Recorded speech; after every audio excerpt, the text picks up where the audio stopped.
Paraguay, tierra guaraní, de hombres valientes y heroicas mujeres, de gloriosa historia, nación inmortal. Y guaraní, senetán y guaraní en el pripeño de Isaguayponaba, de Coriamboé, tengo senetán por ahí.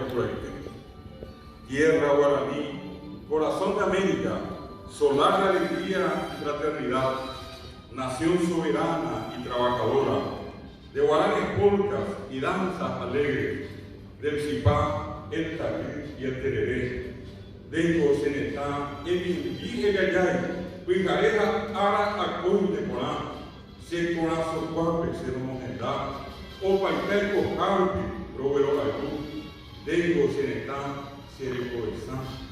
Paraguay, tierra guaraní, de los ñandutíes y el aupoí, de noches hermosas y radiante sol, de sin par cultura, nación inmortal.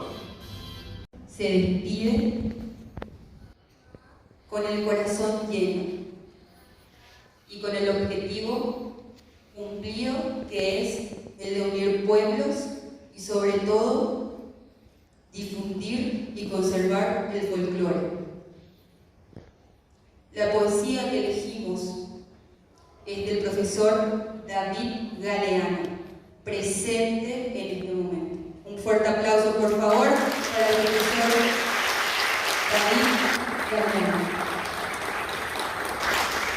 Damos inicio a este festival viajando por diferentes partes de la República del Paraguay, pero así también de Argentina y de Chile.